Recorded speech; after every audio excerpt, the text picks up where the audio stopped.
Jurnalistler ondan sonra kimler biz totaş yaşarız mı oruşlarına iki dilde mi? Oruşlar ölüyoruz uçuyoruz. He? Oruşlar ölüyoruz.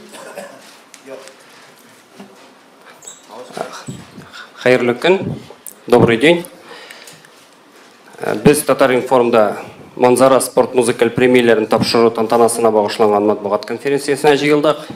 Безнең кунакларыбыз спорт министрының беренче урынбасары Халил Шейхетдинов, Манзара проекты җитәкчесе, продюсер Айдар Шаймерданов, Манзара 2018 премиясе иясе, көрәш буенча берничә тапкыр дөнья чемпионы Раил Нургалиев.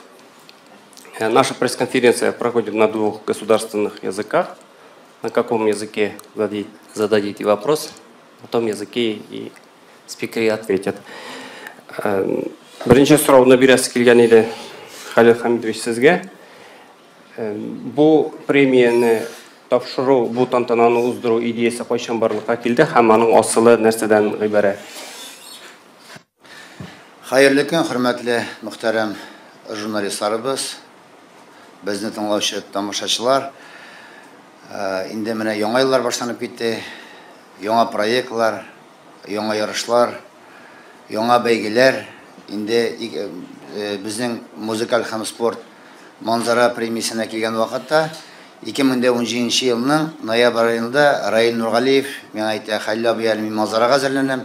Алла бирсә ныгытып көрәшергә исәпләре бар, җиңәргә исәп" дип, мәйтәм, нинди Манзара ул? Миңа күрсәтте бер ролик, шуннан мин белеп киттем бу Манзара проектын.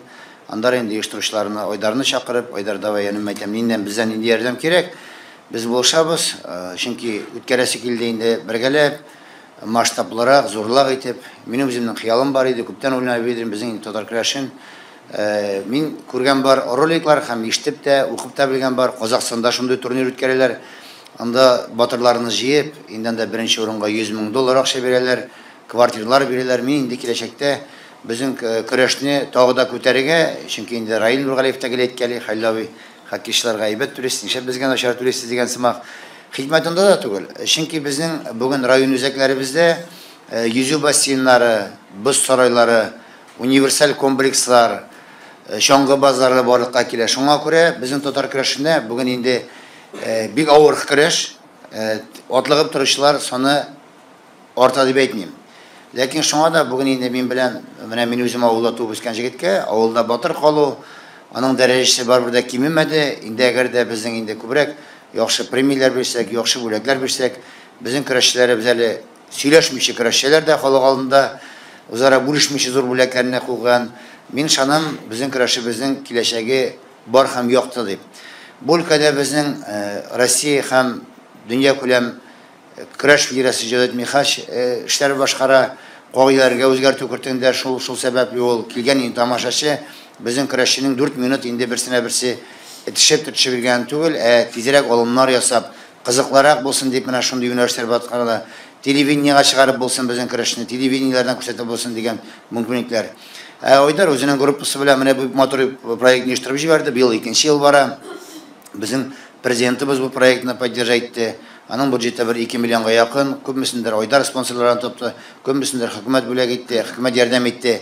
Бүген без аны үткәрергә булдык. Серик бинасында яңа ремонтланган, яхшы. Инде тамашачыларны тагы да күбрәк җәлеп итәр өчен без инде тамашачылар арасында лотереяга машина куйдык. Лада гранты машинасы. Без аны лотерея саткан билет акчасыннан нитәбез калган инде спонсорлардан әлегә җитмәсә. Минем инде бер хыялым бар. Гомумән мин ул нидә генә түгел, көрәштә генә түгел. Мин инде хыялланам, Акбарысның мондый обычный уеннарына да иштә 8,500 кеше утырып, урамда яңадан 8,000 кеше бер билет юк микән дип зә биргәннәрен мин инде хыялланам. Волейболга, баскетболга, чөнки Казанда гына безнең миллионнар артык халык яши, күпме туристлар килә, күпме монда күрше-тирә районнар бар. Инде безнең командабыз иң яхшы команда бүген әйтәсем килә. Гагарин кубогын тоткан действующий безнең Россия җиңүчесе. Шуңа күрә мин инде көрәшкә шулай Сирикка 2000 тамашачы килеп, тагын 2000 бер генә билмас микән аби дип зә биргәннәренә хыялланам. Мин шанам ул көннәрдә килер дип. Киләчәктә иначлар булыр дип, тагы да зуррак бүләкләр, тагы да ни дип. Ләкин инде монда бүләгенә түгел. Бүтән спорт төрләрендә хәзер боксларда төрле ярышлар үткәрелә, шуларда пояс бар, бит аның поясы гына итара. Раил бит инде һаман да гурланып йөри, ул поясны әле кайчан бар, татар көрәшендә биленә шундый пояс күтәреп, пирамида жеңіл қалу, жеңу яулау ол бек зор күресшіге дәреже һәм мәртәбә дип әйтәсем килә.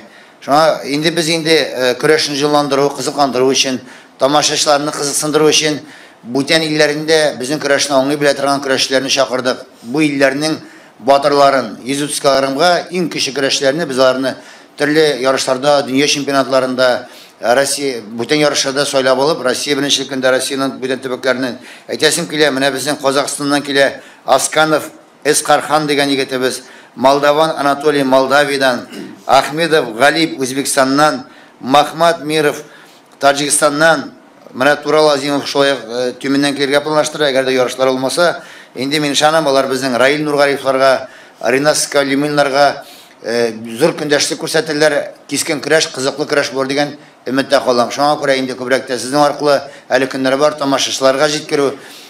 Мин инде шуңа борчылам. Кем килергә теләгән күрше районнардан, төбәкләрдән белмичә калмасыннар дип, чөнки ул көннәрне безнең хоккей атналыгы да бара. Безнең монда иң көчле хоккейчыларыбыз җыела. Җомга көнне безнең пирамида мероприятие, суббот ял көне, ләкин хоккей безнең 4тә башына, әле иртә баштан көрәшкә барып, аннары хоккейга, аннан соң әле хоккейдан соң финалга барып була, инде безнең манзара премиясының ярышларына. Игътибарыгыз өчен рәхмәт. Ахырдан сезнең сорауларга җавап бирергә әзермен. Рәхмәт. Ойдарсыздан сұрайсайды, менә бу манзараның быелгы үзенчәлекләрен, сез кемнәрне чакырасыз, кемнәр катнашачак? Манзара турында сөйләгәндә, исәмез беренчедән коллегалар, рәхмәт барыгызга шулай матурлап, зурлап, безне зурлап килгәнегез өчен. Мин үземдә журналистлар әгъзасы буларак, сезне күрүмә шатмын, шулай итеп поддерживать килгән өчен. Сезгә бик зур рәхмәт ишетәргәнегез өчен.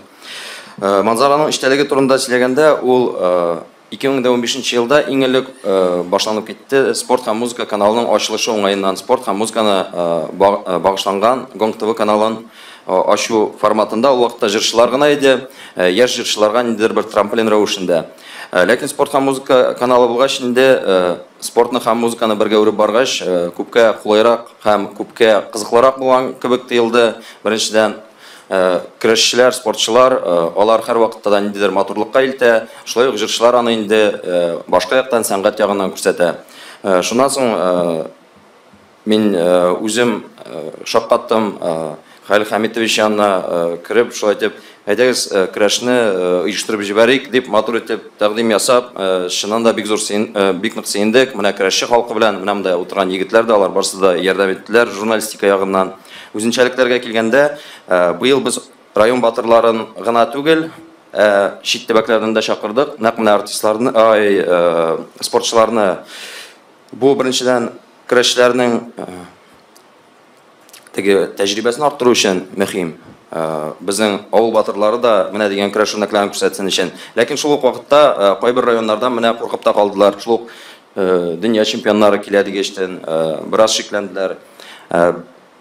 Үзенчәлекләренә килгәндә артистлар узган елны 33 кеше иде, ләкин сыйфатны без инде тагын да көчәйтү нигезеннән һәм инде хәзер бит инде безнең телдә күнегелгән хайповый җырчылар дип манзарада чыгыш ясап, үзләренең нәтиҗәләренә ирешкән җырчыларны гына чакырырга булдык. Менә шуларның берсе сезнең каршыгызда утыра. Шулай ук безнең төп кунагыбыз, әлбәттә инде Салават Фәтхетдинов була. Ул үзе дә спортчы, көрәшне дә, җырны да бергә үреп барган, үзенә күрә бер манзараның символы рәвешендә дә кабул итә алсагыз һәм шуның чыгышын карарга килсәгез, без бик шат булыр идек. Тагын бер игълан, без инде менә мондагы коллегалар белән дә эшләштек, бәлки журналистлар буенча тагын бер аерым конкурс оештырып җибәрергә, бу видео юнәлеше, интернет юнәлеше һәм басма мәгълүмат чараларында конкурс рәвешендә аның положениеларын чыгарып, без сезгә игълан итербез. Журналистиканы да миңа калса алга таба итәргә, үстерергә кирәк дип саныйм мин. Кемнәр чакырылачак? Район батырлары һәм кемнәр? Район батырларына килгәндә, бу инде безнең менә каршыгызда утыра, ул 5 тапкыр дөнья чемпионы, Татарстанда булган барлык титулларны алып бетергән Раил Нургалиев. Шулай ук дөнья чемпионы, быел 3 тапкыр дөнья чемпионы булган Ринас Калимуллин. Калганнары инде алар теге барсы да гел дөнья чемпионнарын кече көрәшчеләрне генә түгел, безнең төп максатның берсе ул узган елны теге районда батыр калган көрәшчеләрне җыеп, туплап, профессиональ спортчылар белән бергә катнаштырырга иде максаты. Тагын көрәшчеләр арасында, кешеләр арасында Булат Мусин, менә сезгә исемнәре таныш булган егетләр арасында. Калганнары анда үлчәү берәмлекләре хәтта 75 кг булган егетләр дә килә, кайсылары район батыры калган. Үлчәү берәмлеге максималь дип әйтегән, анысы 130 кг. Кем курыкмый шул килә. Рахмат. Раил Шираттагы сорау сезгә иде. Менә төрле көрәш бәйгеләре арасында менә шушы манзараны ничек бәяләр идегез? Менә сезнең өчен бу бәйге ул ничек менә аны бәялисез? Аның орны нинди? Исәнмесез. Бу проект икенче тапкыр үткәрелә. Мин беренче тапкыр үткәрелгәндә җиңгән идем. Уңышлы чыгыш ясадым. Бу дөрестән дә шушы проект безнең иң беренче чиратта шушы проектны оештырган кешеләр Халил Хамитович, Айдар һәм аның командасына бик зур рәхмәт. Дөрестән дә мондый ярышлар булу безнең татар көрәшен мировой уровеньга чыгаруга булыша. Чөнки дөрестән дә инде безнең көрәшне күп илләрдә беләләр. Тем более менә монда язылган Халил Хамитович әйтеп китте. Монда менә Казакстан, Молдова, менә мин Казакстаннан Асканов Аскархан һәм Молдовия Анатолий Ахмед менә Миров Таджикстаннан һәм Тура Азимов 5 белән көрәшкән бар. Һәрберсе белән көрәшкән бар. Булар минем соперниклар. Аларның бөтенесе белән көрәшкәнем бар. Берсе белән генә юк. Менә монда чакырылган. Ну алар мин бит Билбау көрәше буенча да көрәшәм. Алар да ул төрле көрәш буенча көрәшәләр. Без бер-беребезне беләбез. Һәм алар татарча да көрәшә белә. Но тегән анда күрәсең бит соперник ничек көрәшә, аларга татар көрәше якын. Дөрестән дә бу быелгы шушы турнир дәрәҗәсе зур булачак. Чөнки дөрестән дә монда көчле көрәшчеләр катнашачак. Бу безнең татар көрәшен үстерүгә бик зур адым булачак. Билгеле булганча монда бит инде менә әле генә әйттеләр, кагыйдәләргә билгеле бер үзгәрешләр кертелә дип ничек кабул иттегез моны? Кагыйдәләр дигәндә кагыйдәләрне мин белмим дә, что инде кагыйдәләр була. Ну әйттеләр, хәзерге яңа кагыйдәләр бар бит безнең дигә аркага ятсаң, алай булмый ахрыймы? Аркага накрывать кайшен бал бирү булмый. Юк, аркага ятсаң була инде күтәреп көндәшеңне син алымга киткәндә көндәшең син әгәр дә накрывать иткән булса, ул вакытта юк. Әгәр инде просто арып китеп яй итәсең килсә, көндәштән качасың килсә, ятып торга уйласаң аркага ятсаң була. Аңладым ансын, аңладым. Ну хәзерге яңа правила белән килешеп бетмим, чөнки анда син көрәшчедә нинди генә көчле булсаң да ялгыш кына җиңелеп төшеп калырга мөмкинсең. Но бу накрывать иткән өчен башка көрәшчеләрдәге шикелле минем уйлавымча балгына булырга тиештер дип уйлыйм мин. Кисәтү күп битте. Менә бу кисәтү булмау манзарада безгә көрәшкә җайлырак булачак. Чөнки менә бу көрәшчеләр монда алар накрывательләр, күбрәк накрывание белән көрәшәләр. Без атрыф белән күтәреп алып аларны атмакчы булсаң, ялгышны аркага җыгыласың, аларга безгә кисәтү бирелгән мөмкин булган булыр иде. Но бу чакта юк. Зирәгә бу сорауны бирдек, шәшеп бетерәбез барабызда. Рәхмәт. Айдар монда поясын алып килмәгән әле. Поясны ди алтынны белән ди заливать итәр Мәскәүдә ди. Алтыны бик кыйммәтле ди. Шуңа күрә безнең инде анда Серик минасында төрле активлыклар да булачак. Килгән тамашачылар балалары белән төрле ярышларда катнашалар анда. Сабан тийтерләре кебек уеннар булачак инде килгән семьяларга. Аннан соң инде анда килгән һәрбер тамашачы ул пояс белән безнең Айдар фотографиялашыла бит. Поясны бер җиргә урнаштырып, матур итте бу поясны исәлеккә. Раил мин финалга поясын тагып чыган баштады, ялда берсә матур итеп дигән була инде узган ул пояс белән. Лөз дә белмидер. Поясын белән чыгара кирәк финалга чыксын, поясын киеп. Ярдәмчеләр белән яктан тотып әйе, нигә ичә. Финалга хәлле барырга кирәкми, башта көрәшергә кирәк. Шоу була инде ул. Ике матур кыз белән янда поясны күтәреп. Рәхмәт. Менә соңга калу сәбәпле Римма без сезне тәкъдим итмәгән идек. Римма Никитина шулай ук катнашачак манзара премиясендә. Римма, сез әйтеп китсәгез иде, менә Сіз жыршы боларақ ничек бәялейсіз мына бұл тантананы? Бұл сіздің тігі жыршы боларақ өзіңізді көрсету ме, әлде сіз күрәшчі егітлеріне халыққа таныту юнәлішінде эшләячәксез ме? Хәерле көн барчагызга да. Шыннан да менә шушы манзара премиясы дигәнен ишеткәннән соң минем ничә дус кызым шалтыратып сорады, Римабил калды микән, чөнки бөтен дөньядан көрәшчеләр килә, бөтенесенә кызык. Бу бит инде шыннан да бик зур минем өчен вакыйга дип әйтәсе килә. Чөнки музыка белән спортны берләштергән бердән-бер проект манзара проекты. Һәм менә Хәлил Хәмидович сезнең дә әзрәк избәркелмисер, бу инде 3нче ел үткәрелә. Һәм менә беренче ничек башлаганнары, Айдарның ничек беренче адымнарын мин үз күзләрем белән күреп әйтә алам. Беренче ел Нол филармониядә үткәрелде. Һәм инде монда көрәш юк иде. Башта без музыка белән генә чагыштырып, музыка өлкәсендә генә башланып китте ул.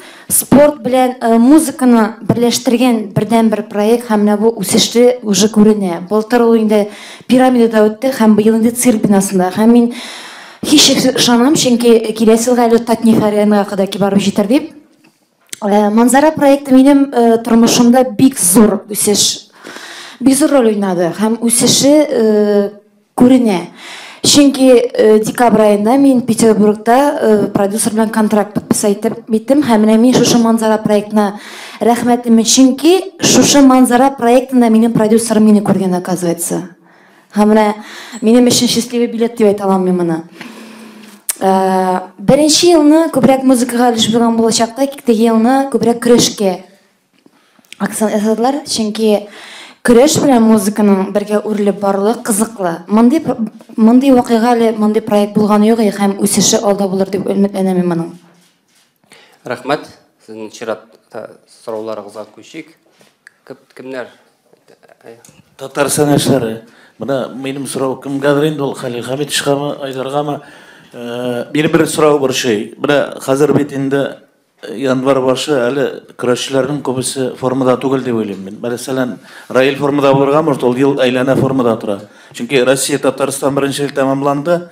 Көрәшчеләр җәй көне бераз шулай бер 2 ай ял итеп алалар, хәзер ял итеп алалар. Бәлки алга таба, менә мин узган елгысын турында әйтәм. Бу елгысы бәлки аның теге әйбәтрәк үтәр. Ну, күбесе формада түгел иде. Дөресен әйткәндә, көрәшчеләрнең теге шундый вакыт, бәлки менә где-то август ахырына теге Сабантуй көрәшчеләре бит инде җәй көне формага керәләр. Июль августта күчерергәдер вакытын. Бу минем графикер. Менә формада булмау ничегрәк. Теге бер-берсенә бирү дип әйтмәгән инде монда. Чөнки андый әйберләр теге ул кухнясына кермәк. Менә ничегрәк бу вакытын күчерү дип әйтәм инде. Бик матур Минем моңа җавабым бар. Бу Айдар үзе белән электронный гына вариант алган 32 көрәшченең. Бу 32 көрәшче дә безнең хәдәртәге Сабантуйны көтмиләр. Ел әйләнешләр арасында көрәшчеләр. Илдар анда Хәмитов, анда Раил Нургалиев. Аларга җәй дә юк, көз дә юк, яз да юк. Чөнки безнең февральдә Муса Җәлил турниры күп районнар инде яңа ел алдына үткәрделәр. Яңа елдан суга турнирлар белән Балташларда, бүтән районнарда сайлау ярышлары үткәрделәр. Үртләшәдә булды. Наил Хәмидуллин турниры мин кайттым анда.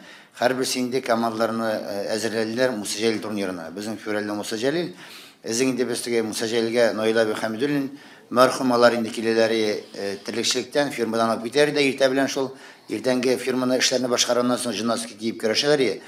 Заманнар шундый, Муса Җәлил турниры, хәзер инде көрәшләр беренче ел дәврендә бу спорт төре белән шөгыльләнәләр, профессионал. Монда менә бу списокта 32 көрәшче арасында берсе генә дә шураклы гына Сабантуйга чыгып беренче тапкыр сүлгә тотып җиңгән көрәшләр юк. Шуңа күрә Атлас Самилович мин ышанам, мин бу җегетләр бик кеше формада, булар бөтенесе яхшы арабска күннәре белән кешнәп торалар менә ничек кайчан гонок булыр микән бездә сиртта дип көтеп торалар менә гонокны. Яхшы ник мин шулай дип өметләнәм. Мин шанам билләрендә теге сөлгенең эзләре калмаячак берсендә кызыл эзләр булмас дигән өметтә калам. Атлас Хәмидович, мин дә сезгә җавап биреп алыйм. Без теге көрәшчеләрнең интернет челтәрләреннән дә шәхсән үзләре белән дә шалтыратышып теге аралашып торабыз. Алар һәр даим теге хиджама дигән әйберләр белән кандарын алмаштырып диге һәр даим йөгереп, көрәшеп, шөгыльләнәләр. Безгә видео отчетларны җибәреп торалар. Безгә тип максат теге урамнан яисәбә куандыр җыеп, син көрәшәсең дип көрәшен алып килү түгел. Менә әйтик, безгә Аман утравыннан җибәрделәр, бездә катнашыйк әле дип видеоларын карадык, ләкин анда әле безнең көрәшләргә каршы торарлык, теге масштабны зурайтабыз дип, ниндидер көрәшләрне чакыру максаты тормый. Шулай ук Төркменстаннан җибәрделәр үзләренең чемпионнарын.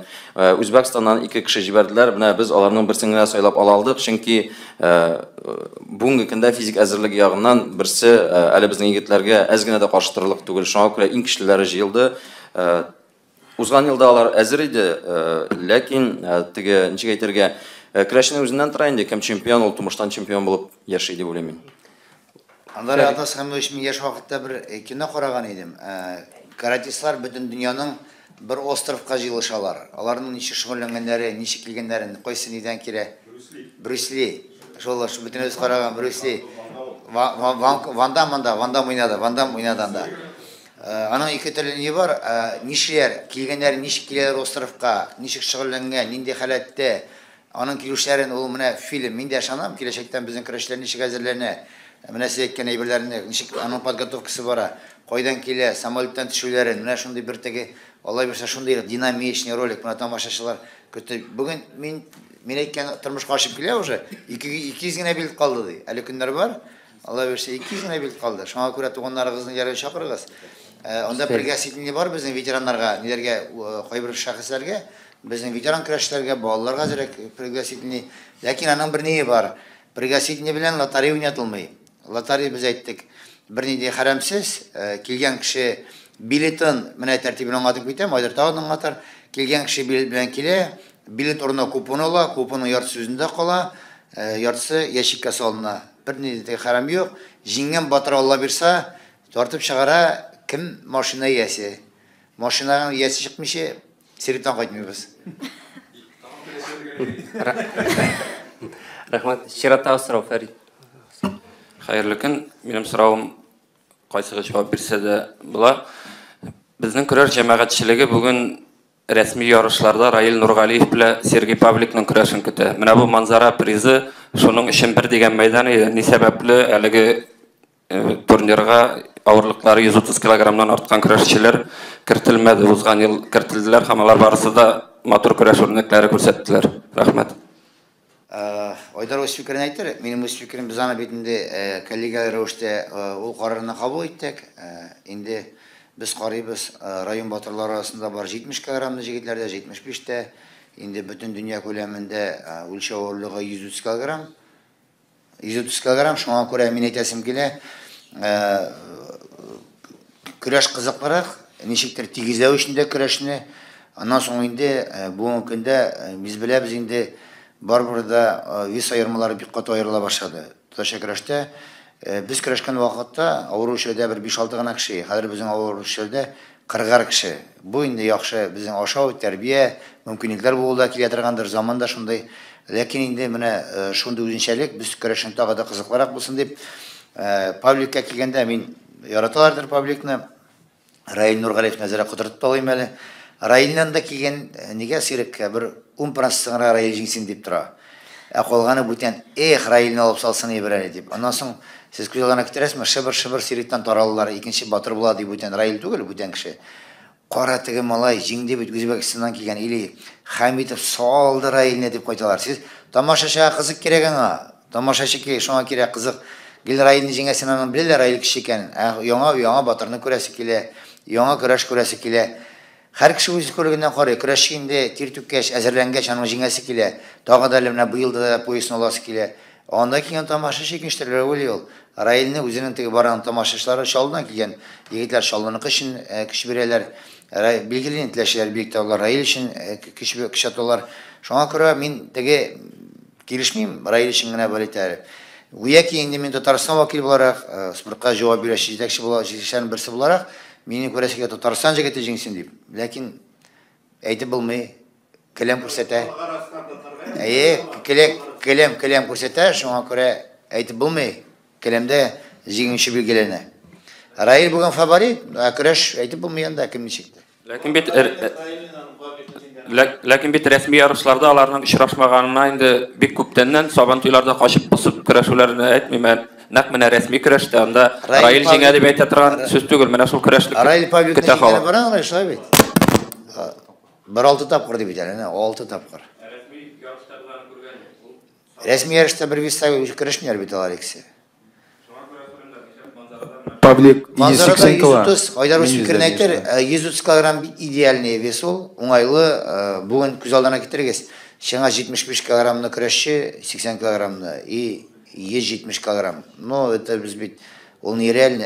Бүген 80 килограмм көрәшче, 130 килограмм белән полный рәхәтләнә булар, биолошыла, җиңала, шанс бар безнең.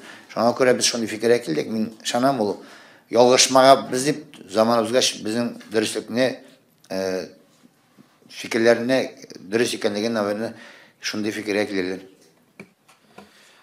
Мин Халил Хамитовичның сүзләрен дәвам итеп, шуны гына әйтәсе килә, Фәрит, узган елны сез үзегез дә безгә ярдәм иттегез. Чыннан да без узган елны бөтен батырларны да җыйган идек.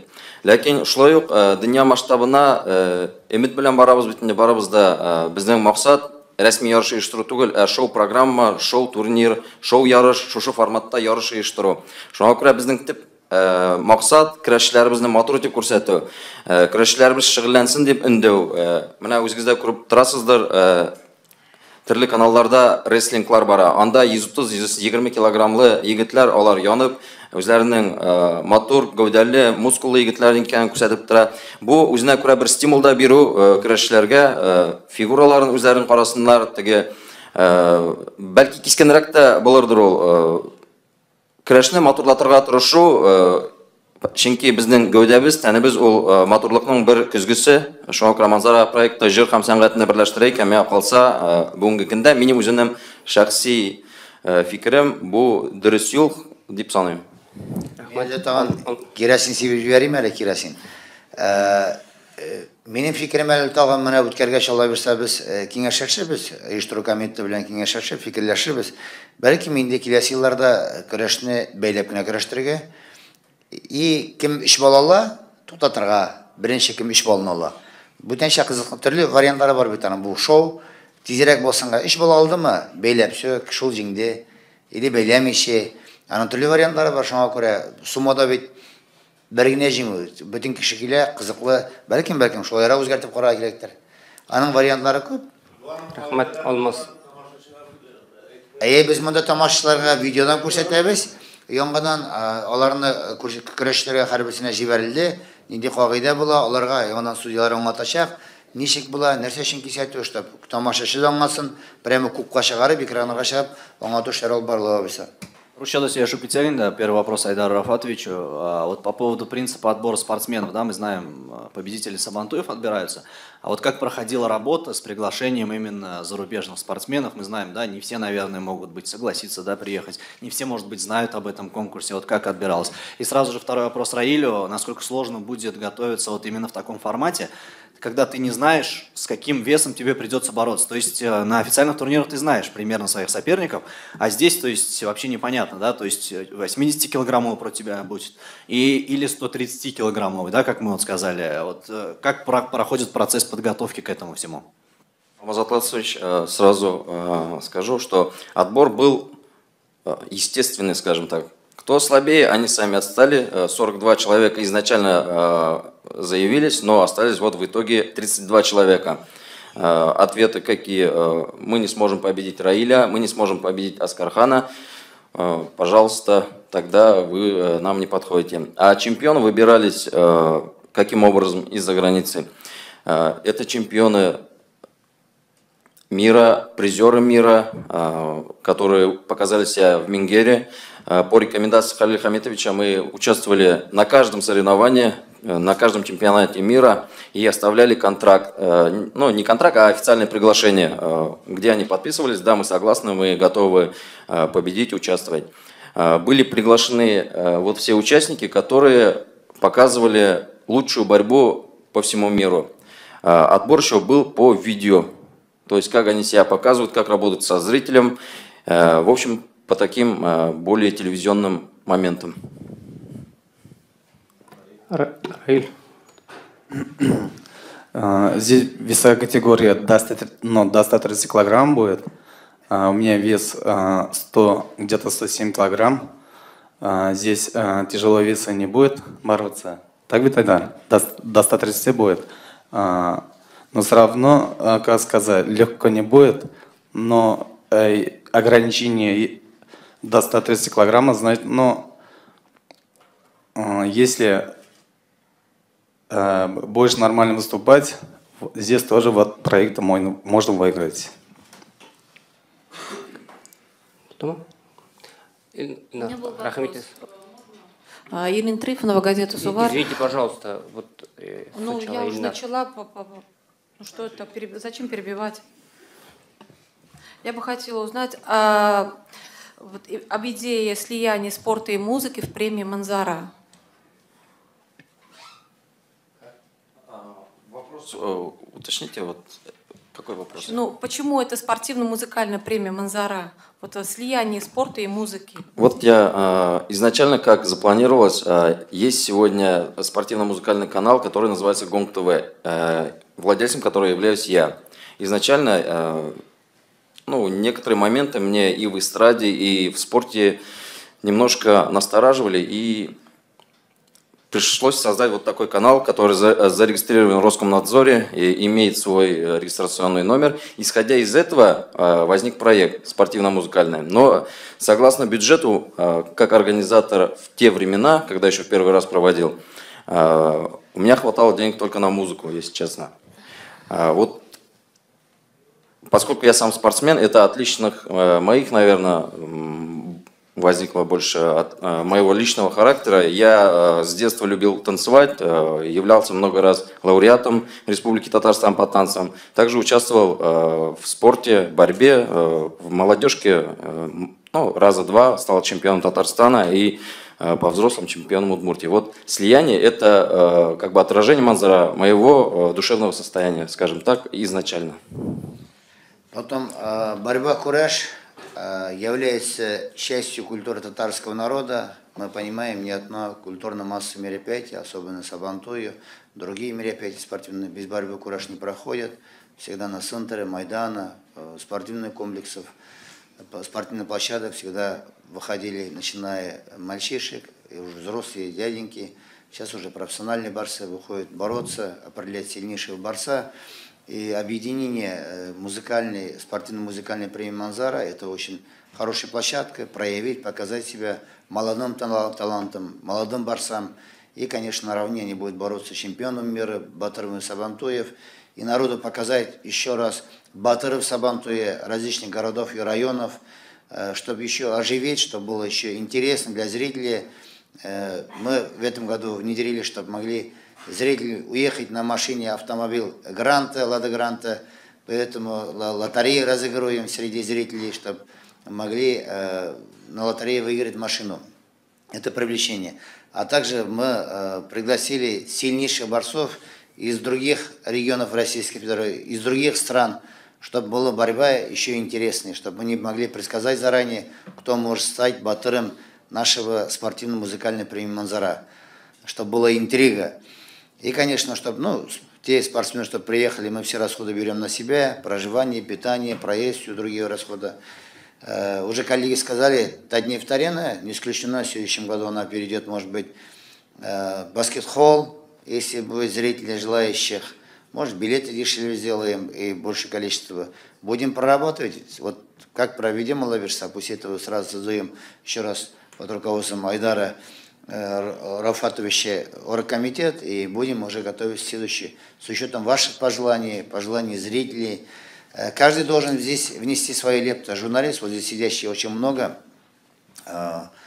Вот Радик Саверов, Алмаз здесь, Ильнур, вот коллеги, все здесь сидящие коллеги, Адлас Савер здесь, все вот мы сообщая, обмениваясь мнениями, это общий труд. Это проект общий, как мы, вот, подсказывая Айдара, помогая им, в общем, там, где-то морально, где-то материально. Я надеюсь, появятся новые инвесторы, спонсоры, которые поддержат данный проект. Этот проект имеет жить, дальнейшее развитие, потому что я всегда мечтал, чтобы борьба была. Моя мечта, еще раз говорю, чтобы могли прийти Серик, 2000 еще, ну, человек 2-3 тысячи искал единственный билет, чтобы попасть туда. Вот съехались из других районов, из других регионов Российской Федерации, туристы, чтобы посмотреть нашу борьбу. А для этого борьба должна динамичной, зрелищная. Может, изменения для этого только для шоу, для этого проекта можем правила изменить там, до первого балла или до первого 3 балла, там, завязанными кушаками. Мы это будем делать, чтобы она более зрелищной, динамичной была. Чуть-чуть отличалась от правила тех, которые проводим мы соревнования, чтобы другой приезжий из другой страны, из другого региона мог быстро приспосабливаться, тот же дзюдоист или самбист, тот же боксер, может быть, который имеет физические силы, мог приспосабливаться к нашей борьбе и показать, проявить себя и побеждать в данном турнире Манзаря во имя развития борьбы кураж. Рахмат, Илнар. Hayırlı kən insansınız. Üç sıra var idi, onun ikisi aşıqlab bu maqsadına verildi. Birinciden, ozgan yıl Rail'ge tapşırılgan Bilbao Яңа Батырға tapşırılamı, әллә яңасы әзерләнәме? Илнар, узган елны Раил'ге тапшырылды Билбау, қойыш, ол башкачарак форматта өзебезнең оригинал, эксклюзив рәвештә эшләнгән иде. Ләкин менә UFC-ларда защита пояса дигән әйбер бар. Шуңа сорыйм, әйе, защита пояса. Ләкин защита пояса өчен безнең төп максат защита пояса түгел, а защита звания чемпиона премия Манзара. Мин бик менә UFC-ларны шулай карап барам, аларның поясларын алалар, истәлеккә кала микән соң ул дигән сорау борчый әлбәттә. Шуңа күрә быел инде без ел сайын куеп барырга уйладык Билбау көрәшчеләргә. Монсы инде аның фианит ташлардан ясалган, алтын белән йөгертелгән, менә хәзер икенче ягын ясап бетерәбез, заливать итәбез дип әйттеләр әле язды менә. Быел инде тагын да кыйммәтрәге була һәм ул нумизматларда шулай ук үзенең документы белән булган Билбау поясы. Ягъни алай булай көрәшченең төрле хәл була бит. Безнең Олимпия чемпионнарында бик күп кенә үрнәкләр бар, кайсылары заманда шиеп, күпкә шиеп йөрткәннәр, бүгенге көндә алар авыр хәлдә булулары мөмкин. Шуңа күрә бу үзенә күрә инвестиция һәм аның аукционнарда катнашу мөмкинлеге дә бар. Нашлыйрак. Ничә сумлык? Әлегә менә монсы 150 меңгә чыга инде. Икенче сорау мондый, Сабантуй батырлары нигездә көрәшә бит инде. Узган ел Сабантуйлардан соң федераль Сабантуйда зур гына гауга чыкты. Гауга бер мәсьәлә, бу гауганың бер файдасы булды. Безнең көрәш җитәкчелеге, көрәш җәмәгатьчелеге рәсми рәвештә Сабантуйларда батырларның бүләк бүлешүен танырга мәҗбүр булды. Бик яхшы әйбер. Һәм шушындый ук әйбер, Сабантуйда менә шушындый шир әлеге Манзарга премиясына күчеп килмәсен өчен, циркта цирк уйналмасын өчен сез нинди чаралар күрәсез? Егетләр, әлбәттә инде монда инде нәрсә дип әйтергә, әлбәттә кешенең үзеннән тора, монда кешенең ишенә карап, син сөйләштеңме, син сөйләшмәдеңме дип сорап йөреп булмый. Самый теге надежный әйбер ул слово дип әйтәләр бит инде. Сүз чыкты икән, аттың икән, аны эшләргә дә кирәк. Көрәшләргә килгәндә, бүгенге көндә инде без максималь рәвештә төрле вариантларны эзлибез. Әлбәттә бүгенге көндә Раил кишлек көрәшче, Раилдан күп кенә көрәшчеләр курка, менә бүгенге көндә дә Раил белән эләкмәсәм дип болдан шалтыраталар, тигеннән шалтыраталар, моннан шалтыраталар. Шуңа күрә җирәбәне теге без на месте дип әйтикме, шунда урында лототрон аркылы сөйләйбез, кем чыга, шул чыга инде җегетләр. Монда гаип эзләсәң аны табырга була, шуңа күрә Вакыт калмый. Сөйләшергә, үзләренә бер-берсенә уңыш теләсәләр генә сөйләшергә вакыт була. Анда күз караш белән сөйләш. Бу сорауга Раилның җавабы да кызык булыр иде. Юк, язышалар гыналар хәзер WhatsApp-тан. Сөйләшүгә килгәндә, Сабантуйларда да әйтәбез, без сөйләшәбез дип. Но анда сөйләшү төрле вакыт була. Но Сабантуйда теге сез әйтәсез дә бүләк бери дип. Анда бүләк бермибез инде. Но син бит төрле көнне төрле настроениедә һәм төрле көнне төрле настройда буласың. Но безнең сөйләшкән юк, что әйдә син тегеңә моңа бир дип. Машина бит, барыр машина күпме тора ул? 400-500 мында. Но сөйләшәсең, что кем утса да, что син аны калдырмыйсың обеда. Кем утса да, машина бит отасы килә, безнең шулай күп булды. Килешәсең алдан. Но алдан килешәсең дә, кем утта машина отасы килгән кеше, мәсәлән, мин керәшсәм, минем машина отасы килә. И алдан бит сөйләшеп була, кем утса да, син ул үзеңнең көндәшеңне обеда калдырмыйсың. Булай Сабантуйлардан да миңа бир, тегеңә бир дип редко было, алайны текән юк. Тагын бер сорау. Узган ел ахырында булган ике зур турнир авыл хуҗалыгы министрлыгы бәйгесе һәм Татарстан чемпионатында көрәш ярышы яңартылган, әмма рәсми рәвештә әле кабул ителмәгән кагыйдәләр буенча узылды. Һәрхәлдә ул вакытта кабул ителмәгән иде. Һәр өчен үз фикере, әмма тамашачыларның да үз фикере булды. Нәрсә генә дисәк тә бәхәсләр уятты.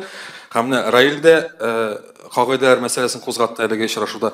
Инде хәзер нокта куеп, Раил генә түгел, башкалар да белсен өчен менә нинди кагыйдәләр буенча узырылачак әлеге ярыш. Менә шуны ачыклык керсәгез иде. Рәхмәт. Әле Раил әйтте, ул дөрес дигән сүз түгел бит. Тагын баранда 31 көрәшче. 31 көрәшчене тыңласак, безгә ул правила шей дип. Шуңа күрә 5 тамашачы, 5 фикер. Бер генә көрәш төрендә дә аркага ятмыйлар. Аркага җыкларга яталар. Егетләр бигрәк тә нәрсәгә аркага ятырга тиеш. Мин үзем көрәшкән вакытта мин аркага ятмаска тырыштым. Но мин беләм, без көрәшкән вакытта әгәр дә көндәш захватын алса, син инде тормаш өчен прием ясаган булып качасың захватыннан. Китәсең. Көрәштән качу аркага ят. Ул күренәдер. Ләкин аркага ятуның төрлечәсе бар. Син көндәшеңне күтәреп алып приемга китәсең дә, көндәшең синең кулыңнан кысты, захватын алган булган, һәм ул син накрывайты.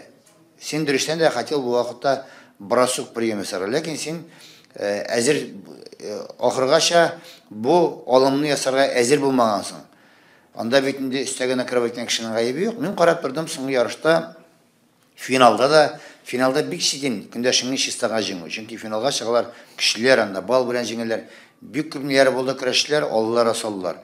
Күрәс уң якка салмакчы була. Күрә накрывайты сул якка салды. Иди салып бетермәде, калдырды бер балык кына чистага салды. Шуңа күрә бу көрәшнең салгыннан тора. Беренчедән. Мин инанам һәм мин аңа ышанам да, безнең яңа кагыйдәгә әле җегетләребез җайлашачак.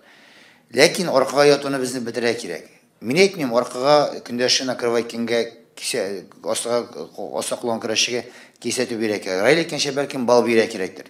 Ләкин мин тагын бер тапкыр әйтәм, аркага ятуны бетермәсәк, без дөнья күләм нигә чыга алмыйбыз. Бер генә көрәштә дә аркага, син аркага яттыңмы, ул называется туши.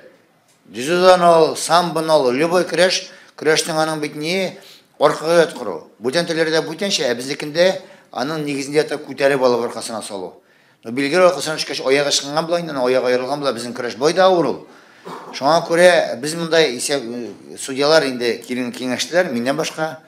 Мин сразу әйтеп куям, аны судьялар кәле независимо, министерстводан да Айдарның үзен генә түгел, Айдар белән без заказчиклар гына монда. Шуңа күрә әйттеләр, Хәли Хәмид әйдәгез, әгәр дә көндәшне күтәреп бик хавалардан күтәреп алып накрывайта икән, без аңа кисәтү бирмик. Шундый фикергә генә килделәр монда әле кичә дип. Ләкин мин ул якта түгел. Без инде әйтәләр бит 2 метр сикергәч 1 метр сикермиләр, 3 метр сикергә. Яңа үзгәртергә кирәк. Бәлкем правилага бер бал биреп карарга кирәк, көндәшне үзгәртергә кирәк. Һәм яңадан Айдар әйтеп китәр, яңадан 3 бал дип сөйләштек, яңадан 3 бал бирергә кертергә.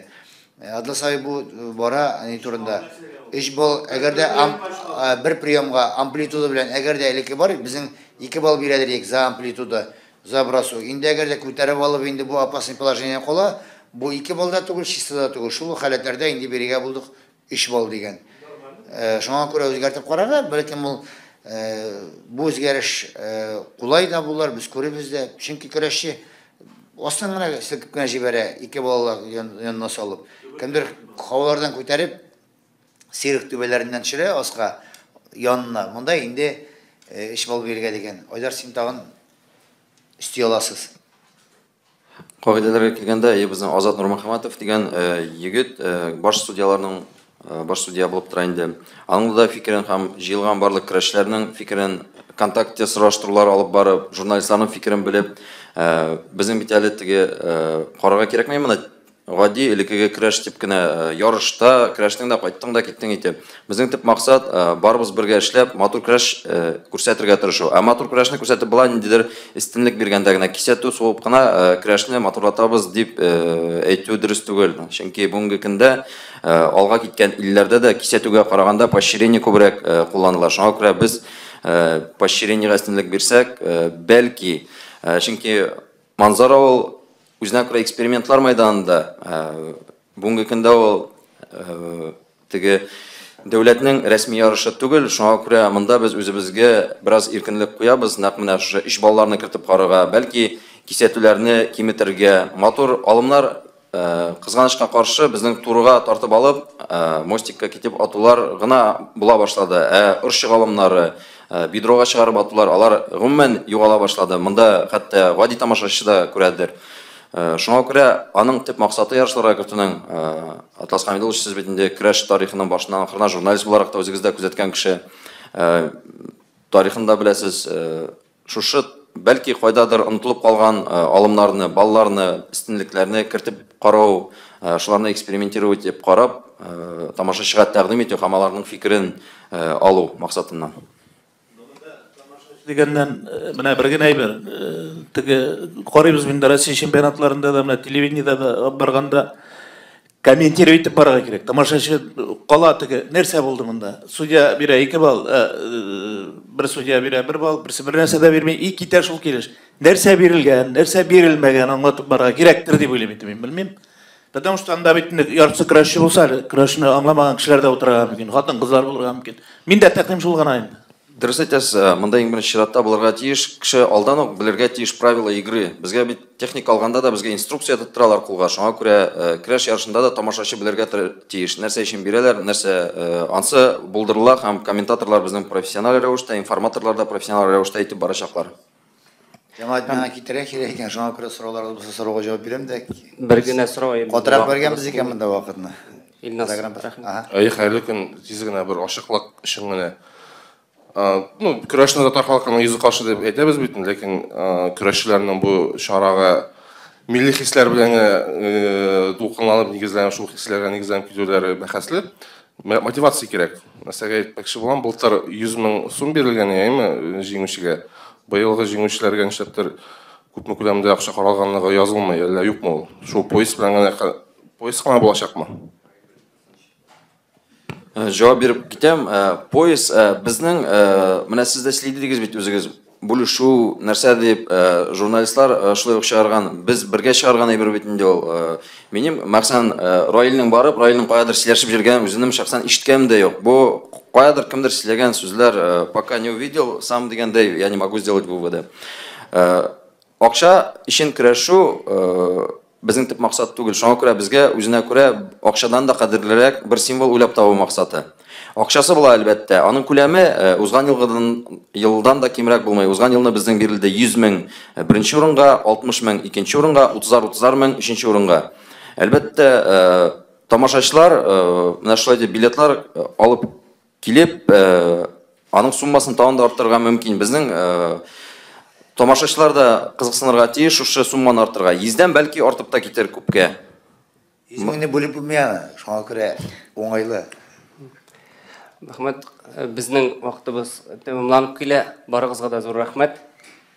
Безнең инде Илнар Хиснуллинның бүген туган көне. Әйдәгез аңа саулык, сәламәтлек, бәхет, шатлык, уңышлар телибез.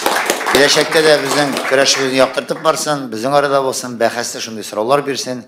Әдәләп бәхәсләнеп талсын көрәш кагыйдәләре, ул тоже кирәк. Әгәр дә ул бәхәсләшмәсә, язмаса, көрәшне яктыртмаса, гомумән ул яктыртып барган безнең язмалары Ватаным Татарстан газетасында, бүтән редакцияларда без сезгә рәхмәтле.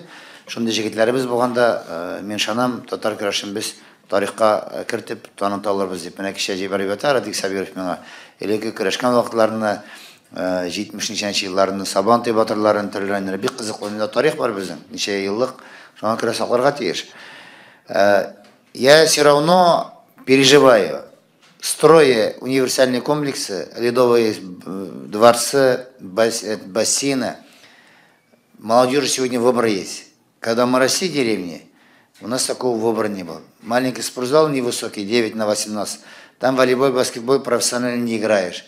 Поэтому мы многие выбирали борьбу, краш.